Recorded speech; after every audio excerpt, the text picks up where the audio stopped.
Program yang salah itu infrastruktur, yang food estate itu kan ngaco semua. Kereta cepat, banyak sekali. Jalan tol Sumatera.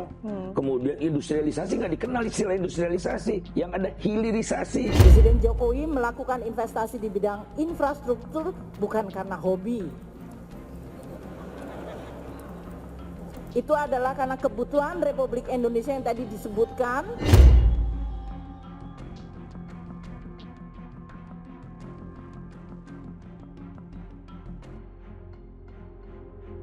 Infrastruktur ini adalah visi jangka panjang Pak Presiden. Jadi kita meletakkan dasar-dasar untuk membangun ke depan yang memang lebih baik untuk daya saing kita, untuk biaya logistik kita, pertumbuhan ekonomi yang lebih stabil dan seterusnya. Saya kira tadi sudah disampaikan Pak Peter.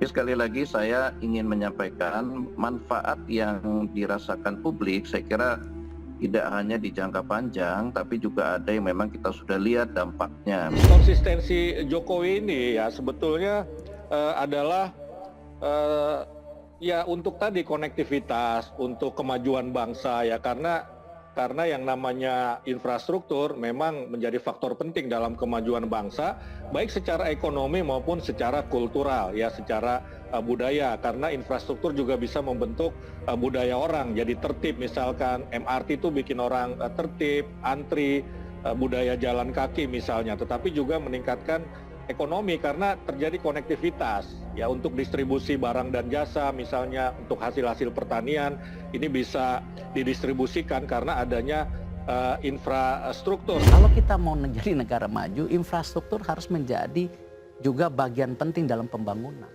Ya. Karena dengan pembangunan infrastruktur kita mengurangi yang namanya cost logistik kalau kita mau berkompetisi.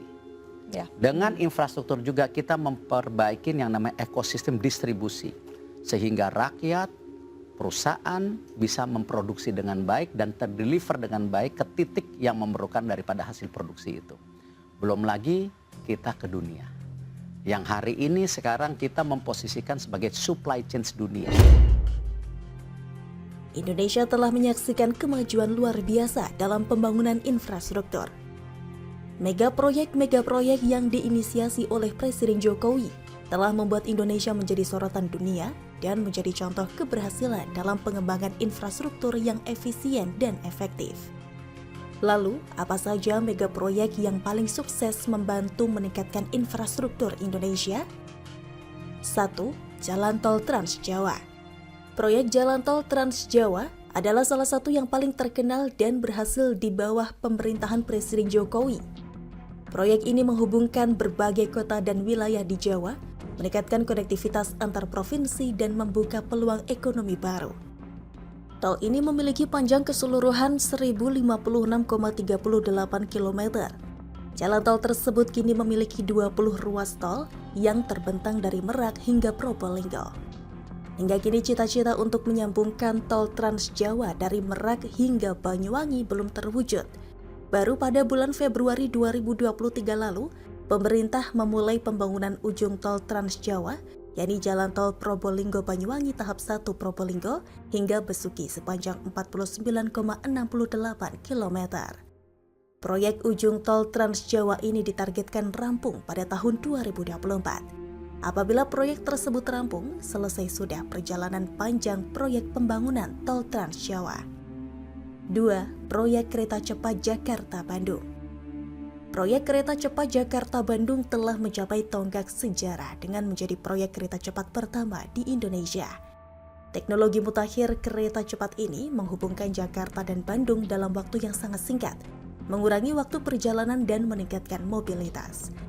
Kereta cepat Wush ini bahkan menjadi sorotan dan membuat iri negara tetangga hingga mereka ingin meniru keberhasilan kereta cepat milik Indonesia tersebut. 3.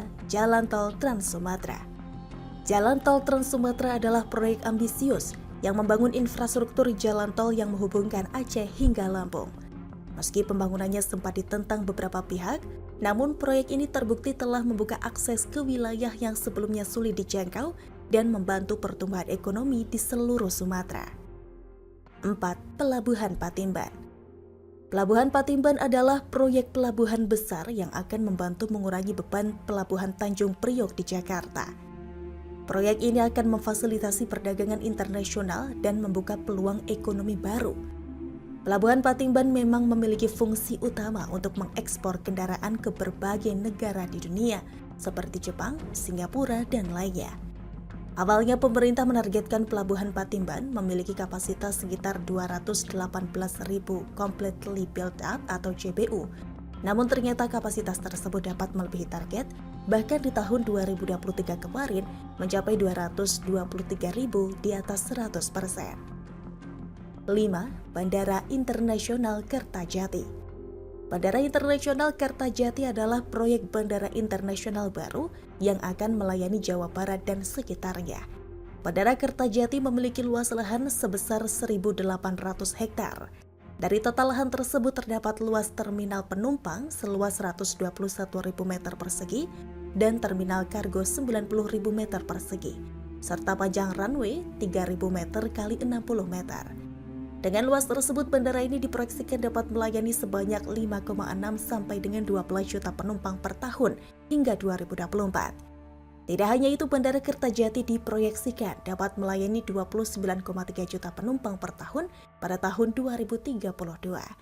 Dengan infrastruktur yang modern, bandara ini akan mendukung pertumbuhan sektor pariwisata dan ekonomi. 6. Bendungan Jati Gede. Bendungan Jati Gede atau juga dikenal sebagai Waduk Jati Gede adalah bendungan terbesar kedua di Indonesia setelah Waduk Jatiluhur. Bendungan Jati Gede memiliki luas sebesar 4.891 hektar dan kedalamannya mencapai 110 meter dengan kapasitas tampungan sebesar 979,5 juta meter kubik. Lokasi Bendungan Jati Gede berada di wilayah Kabupaten Sumedang, Jawa Barat yang dibangun dengan membendung aliran Sungai Cimanuk di wilayah Kecamatan Jati Gede. Selain dikenal sebagai bendungan terbesar kedua di Indonesia, Bendungan Jati Gede juga memiliki berbagai fungsi. Seperti bendungan lainnya, Bendungan Jati Gede memiliki fungsi utama untuk sarana irigasi dan pembangkit listrik tenaga air atau PLTA serta pengendalian banjir. Selain itu, Bendungan Jati Gede juga berfungsi sebagai sarana budidaya perikanan air tawar, sarana olahraga air, sarana rekreasi, dan lain sebagainya. 7. Proyek Tol Laut. Sejak dahulu Indonesia telah menjadi kekuatan maritim dunia, khususnya di kawasan Asia Tenggara. Sebagai negara maritim, Indonesia memiliki potensi kelautan dan geografis yang strategis. Hal tersebut menjadikan Laut Indonesia bukan hanya wilayah yang memiliki sumber daya alam melimpah, tetapi juga sebagai sarana jalur transportasi domestik maupun internasional. Distribusi kebutuhan sandang, pangan, dan papan antar wilayah Indonesia seringkali bergantung pada sektor transportasi laut. Namun, lemahnya konektivitas laut antar wilayah salah satunya berdampak pada tingkat Logistic Performance Index atau LPI. Merespon lemahnya sisi infrastruktur, pemerintah giat mencanangkan program peningkatan infrastruktur di segala sektor, salah satunya sektor kelautan. Pembangunan pelabuhan dan akses jalan menuju pelabuhan menjadi salah satu fokus pemerintah agar dapat meningkatkan daya saing maritim serta aksesibilitas dalam distribusi logistik. Program kerja tersebut kemudian diwujudkan dalam bentuk Tol Laut Indonesia. Sejak tahun 2015, Tol Laut telah digunakan berbagai penyedia sistem distribusi logistik yang merekatkan konektivitas laut dengan menggunakan kapal besar yang melayari secara rutin dan terjadwal dari barat hingga timur Indonesia. Sejalan dengan tujuan Indonesia untuk mempertegas jati diri sebagai negara maritim, Tol Laut Indonesia telah memberikan dampak dan asa terhadap pembangunan infrastruktur kelautan guna mendukung konektivitas antar pulau. Hal tersebut juga dapat meminimalkan biaya logistik Indonesia yang relatif tinggi di kawasan Asia Tenggara. Infrastruktur yang memadai dan tersebar merata di seluruh Indonesia juga diharapkan dapat mengurangi kesenjangan nasional.